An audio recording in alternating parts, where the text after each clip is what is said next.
You remember that game Monopoly? Of course you do. Everybody has at least one game in their pile of games in the closet. I think we have three or four, but we are in the midst of a monopoly, believe it or not. It's true. We're also going to talk about we buy houses for cash and what are zombie houses? Zombie houses. Yeah, we have zombie houses. There's not a lot, but we have zombie houses. We'll also talk about Wednesday bank owned property of the week, Apple home of the week, Mountain View home of the week, and the Santa Clara County 40 days on market. Lots to talk about. Going to go quick. This guy right here sets it out straight. I'm going to restart it.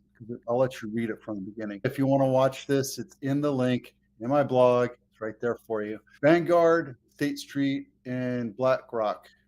88% or 82% of stocks, and they own 80 or 88% of. Tell me that's not a monopoly. It's the same thing with the bank-owned properties in the 08s, the 9s. These companies came and bought up homes that people lost, and they're not apologizing. So what does that mean? It means the little guy, mom and pop, the little person, the citizens, cannot buy homes. It makes it very important. Now there's this thing where people talk about it, but because there's such a controlling factor of all these homes by corporation, oligarch, very few people or corporations have it, but they now control the rents. They control rents. It's going to become more and more expensive for renters, not homeowners. Even though there's scarcity and lack of inventory because of these big, huge corporations, it makes it very difficult for homeowners, for individual people to buy homes. That's why we're seeing $2 million homes that are complete shacks in California, in San Jose,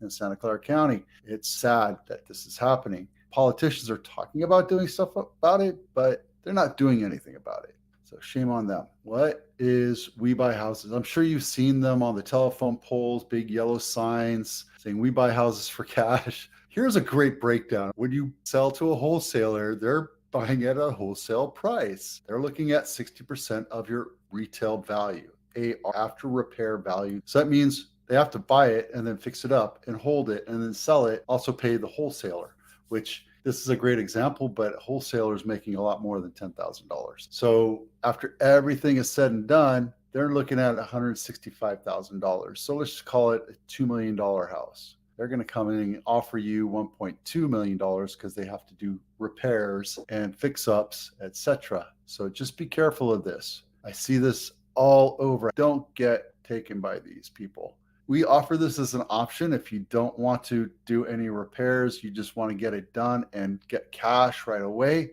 But I always push people to put it onto the market because I need to explain this, saying this is something we offer, but I think you're better off selling it on the market. Let me show you another thing here. Showed you this a couple of weeks ago. This is year to date, January to July 30th. I haven't updated it because we're not at the end of the month yet, but year to date, Santa Clara County had 4,700 homes for sale or sold, closed. And if you look at the ones that sell off market, you get a whopping 3% off the list price. And here's the problem. You don't really know what the market has to offer. I think it's a huge mistake for you to sell your house off market. And I tell people that all the time. It's horrible. You need to put it on the market and buyers come in and tell you what it's worth. A seller can't say my house is worth $2 million. A buyer has to say, yes, I'm willing to pay $2 million for this house, or $1 million, or $400,000 for that. And if your house is sitting on the market for over 30, 40 days, it's meaning that the buyers aren't willing to pay what you think your house is worth. Your best bet is to get it, list it low, and get buyers to buy it. Well, if I list it low, obviously it's going to come up to market. But at the same time, if you put it off market and you say it's worth $1 million and you get $1 million or $1,003,000, you're not going to know what the value is. If you say your house is worth $1 million, you list it at say $950 or $975, yeah, you're going to get it off market. But if you list it too high, you're not attracting the market, showing you what you have to do. And typically what happens here in these 41 plus days is people just give up and they say, okay, I'm going to lower the price. And there's two different statistics that you have to be aware of: current list price and the original list price. The original list price is what I'm going off of. So if somebody said my house is worth $1.5 million, it's really worth $1 million, and then you finally bring it down, these are the numbers that you're seeing. Wholesale is not always the best option. It's an option for the desperate and the needy. We'll talk about this again because I'm putting out this as awareness. What's a zombie foreclosure? Zombie house is a house that's left vacant and the owners have given up on it. They can't pay for it. They've walked away from it. They can't rent it out for what their payment is worth. It says here that there's 223,000 homes that are in the process of foreclosure in this third quarter, which is down 6% from the second quarter of 2024 and down almost 30% from the third quarter a full year ago. Among those pre-foreclosure properties, about 7,000 sit vacant as zombie foreclosure. Pre-foreclosure properties abandoned by owners. That means I've given up on this house. I'm going to go live with mom and dad. Just let it sit. And those are dangerous because houses need to be lived in. You have to have electricity running, plumbing running, the sewer running. You have to have air conditioning moving. Otherwise, you get mold, mildew, infiltration.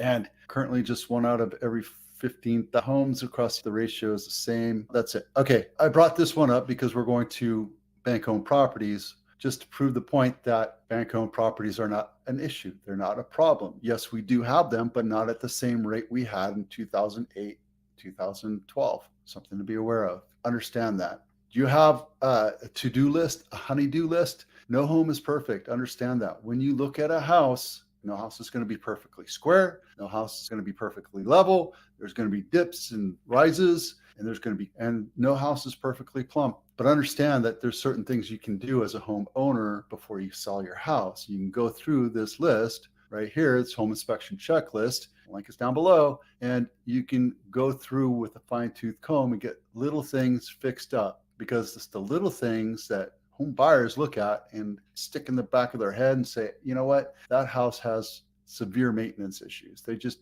don't care about their house. So download this today, right there.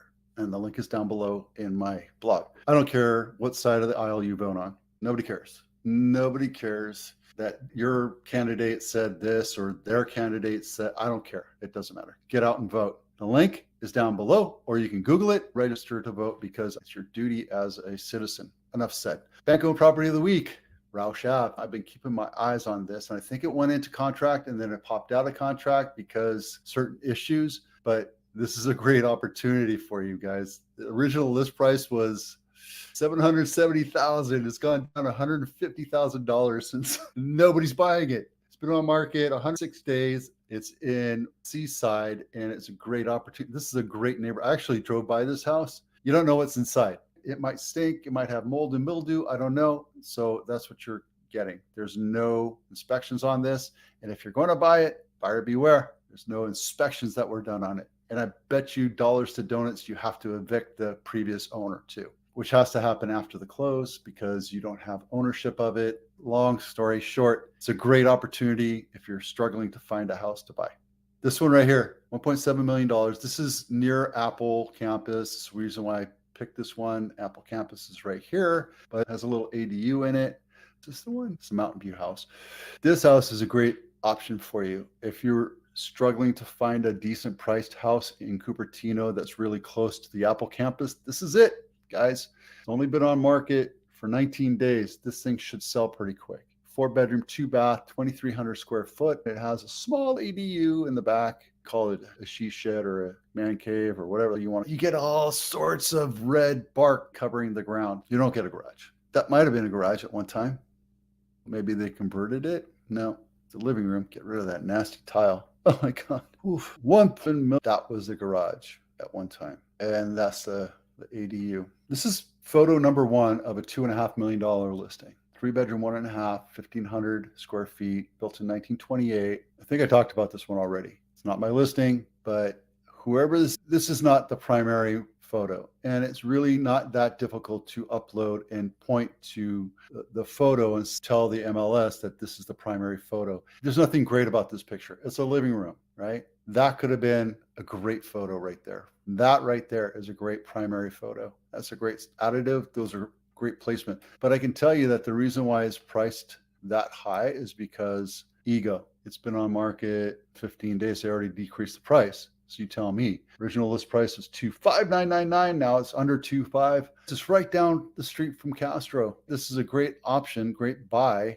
but it's overpriced. Original everything. Oh, but we redid the kitchen 20 years ago. People aren't going to buy a house that has 20-year-old kitchens, right? Not for a premium price. You get a little basement, throw your kids down there and let them play. When I was a kid, I lived in Canada. I remember we had a basement. We went downstairs through the kitchen, the mudroom, and that's where we played. During the winter months, we're underground. This is a great house, guys. This is a great option to buy, but not a 2.5. There you go. So 40 days on market, we have 216. It's continuing to go up. Is this something that you should be aware of or be afraid of? No, it's the summer. People are now getting back to work. We just had 143 go into pending over the county, right? We had 90 days on market, 59. These have not slingshotted up. They haven't done the hockey stick graph up yet. Something to keep an eye on, but summer doldrums, right? Not something to worry about. REOs are coming up just slightly. And in San Jose, we have way less. We need to be about 1,000, like 900 to 1,100. We need that many houses for sale to make it a balanced market. Same thing with Santa Clara, right? I don't see the inventory shooting up, so I don't think we're in an issue. I hear Southern California is seeing an issue right now where there's a glum of inventory and prices are correcting and contracting. We might see that in the next couple of months, but I don't think so. Once we see these numbers, the inventory for San Jose